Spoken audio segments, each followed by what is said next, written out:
कर्मा दे तू।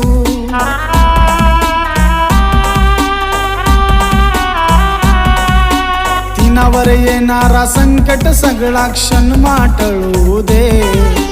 तिनावर येणारा संकट सगळा क्षण माटळू दे।